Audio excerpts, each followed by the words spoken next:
नमस्कार दोस्तों, जय माता दी, जय गुरु जी। कैसे हैं आप सब लोग? कैसा है मेरा यूट्यूब का परिवार? आशा करती हूँ आप सभी लोग बहुत अच्छे होंगे और खुशहाल होंगे, अपनी ज़िंदगी में उन्नति कर रहे होंगे।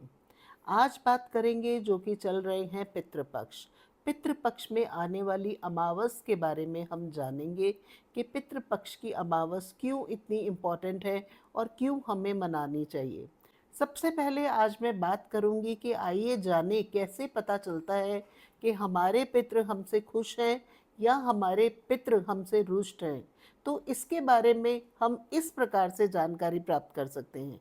अगर आपका किसी भी समाज में मान सम्मान आपको नहीं मिल रहा, आपके काम नहीं बन रहे, आपके घर में आपके बच्चों की शादियां नहीं हो रही, बहुत साल हो गए घर में बच्चे नहीं हो रहे, बहुत उन्नति कर रहे हैं, बहुत तरक्की कर रहे हैं, लेकिन फिर भी खुशहाल नहीं है, आपका परिवार आगे नहीं बढ़ रहा, ग्रोथ नहीं कर पा रहा, कहीं ना कहीं आपकी सक्सेस रुक रही है, आपको बढ़ोतरी नहीं मिल पा रही, तो इन सब चीज़ों से आप जान सकते हैं कि आपके पितृ रुष्ट हैं।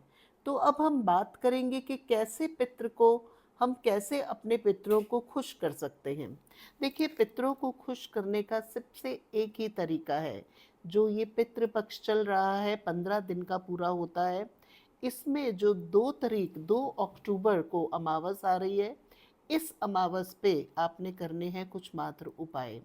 इन उपायों को करने से डेफिनेटली आपके पितृ जो हैं वो प्रसन्न होंगे और आपको नज़र आएगा कि आने वाले सालों में आपकी तरक्की भी होने लगी है और आपकी लाइफ की कुछ मुश्किलात जो बहुत लंबे समय से चल रही है उसका भी अंत हुआ है।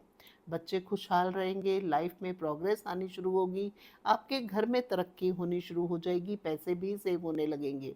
इन्हीं बातों से आपको महसूस होगा कि अब हमारे पितृ जो हैं वो खुश हैं। तो देखिए, छोटी छोटी बातें होती हैं जिनका हमें खास ध्यान रखना चाहिए। इस अमावस पे करने वाले कुछ खास उपाय जो मैं आपको बताने जा रही हूँ। सबसे पहले आपने नहा धोकर अपने पूर्वजों की फ़ोटो, चाहे आपकी दादी हैं, सास, ससुर, कोई भी हैं, अपने पूर्वजों की फ़ोटो को आप उतारिए, जहाँ पर आपने लगा रखा है उनको अच्छे से साफ़ कीजिए, उनको एक नया हार पहनाइए, उसके आगे धूप दीप जलाइए। ऐसा करने के बाद आपने थोड़ी देर उनके सामने बैठना है और बैठकर अपने मन में जो भी आपसे गलतियां हुई हैं उनके लिए आपने माफ़ी मांगनी है। देखिए, ये माफ़ी मांगना बहुत ज़रूरी है, क्योंकि कहीं ना कहीं हम सबको पता होता है कि हमने अपने बड़ों को काफ़ी परेशान किया हुआ है, जिसकी वजह से हमारे पितृ हमसे परेशान हैं, हमारे पितृ हमसे रुष्ट हैं और उन्हीं वजह से हमारी ज़िंदगी में कहीं ना कहीं परेशानियां बढ़ रही हैं।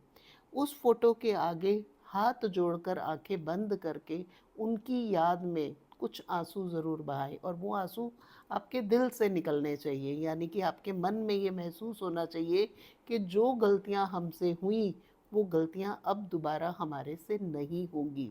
ऐसा आप ज़रूर कीजिए। उसके बाद आपने वहाँ पर बैठकर अपने मन ही मन में उनसे माफ़ी मांगने के बाद ये भी कहना है कि जो भी मेरे काम रुके हैं, उन कामों में जो भी बाधा आ रही है उनको आप दूर करें, क्योंकि सिर्फ आप ही हैं जो हमारे को आशीर्वाद दे सकते हैं। देखिए, पितृ पक्ष के अंदर पूरे जो ये 15 दिन होते हैं, अगर आपको ये पता है कि कौन सी तारीख को हमारे पूर्वज स्वर्ग सिधारे हैं, तो आप उस दिन पे उनका श्राद्ध ज़रूर करें। किसी कारणवश अगर आप उस दिन नहीं कर सकते, तो आपने पितृपक्ष की अमावस पर ये करना है। आपने थोड़ी सी कुशा लेकर आनी है, जिसको घास कहा जाता है। कुशा की अंगूठी बनाकर आपने अपने हाथ में थोड़ी देर के लिए बांधनी है और हाथ जोड़कर अपने पितरों की तस्वीर के आगे आपने अपनी जो गलतियां हैं उसकी माफ़ी मांगनी है और जो आपकी इच्छा है उसको रखना है। उसके अलावा आपने एक लोटे पानी में थोड़े से काले तिल डालने हैं, और तिल डालने के बाद एक परात या एक भगोना, एक पतीला रख लीजिए और आपने जैसे सीधे हाथ में आपने लोटा पकड़ा और आपने उल्टे हाथ में अपने अंगूठे के ऊपर से डालते हुए जल डालना है और मन मन में ये संकल्प करना है कि ये जो जल है ये हमारे पितरों को जा रहा है। अंगूठे के माध्यम से वो जो जल है वो पतीले में गिरना चाहिए और इसके बाद आपने अपने मन ही मन में उनसे माफ़ी मांगते हुए जल अर्पित करना है। आप ध्यान से समझिए, जो हम अपने पितरों को दे रहे हैं वो उनको किस प्रकार मिलता है। देखिए, सबको पता है कि जल के 3 तरीके होते हैं पहुँचने के। एक जल, एक जो वाष्प बन के यानी कि आसमान के ऊपर गैस बनकर चला जाता है वो, और दूसरा बर्फ़। जब हम पितरों को जल अर्पित कर रहे हैं तो वो कहीं न कहीं वाष्प बनकर ऊपर चला जाता है और वो पितरों को मिलता है। इस प्रकार जब आप जल देते हैं तो वो पितरों के पास जाता है और 15 दिन पूरे पितर इंतज़ार करते हैं कि कौन से बच्चे हमारे हमारे लिए पूजा करते हैं, हमारे लिए आराधना करते हैं और कौन हमें जल अर्पित करता है। क्योंकि पितृ सिर्फ जल ही लेते हैं, पितृ सिर्फ जल ही ग्रहण करते हैं। पूरे 15 दिन करें तो बहुत अच्छी बात है, नहीं तो अमावस के दिन आपने ये संकल्प करते हुए अपने पितरों को जल ज़रूर देना है। इससे आपके पितृ शांत होंगे और दोबारा कहूँगी, मन ही मन उनसे माफ़ी ज़रूर मांगे।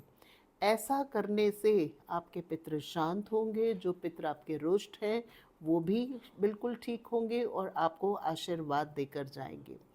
तो आशा करती हूँ आप सभी लोग, जिन लोगों को भी ये महसूस होता है कि हमारे पितृ रुष्ट है, या जो लोग चाहते हैं अपने पितरों का आशीर्वाद ज़्यादा से ज़्यादा प्राप्त करना, इस बार ये उपाय ज़रूर करेंगे और पितरों का आशीर्वाद ज़रूर प्राप्त करेंगे। तो चलिए, इसी के साथ आज का वीडियो हम ख़त्म करते हैं। अगली वीडियो में मैं आप सभी लोगों के लिए कुछ नए उपाय लेकर आऊँगी, कुछ नई बातों के साथ आपके साथ दोबारा जुड़ूंगी।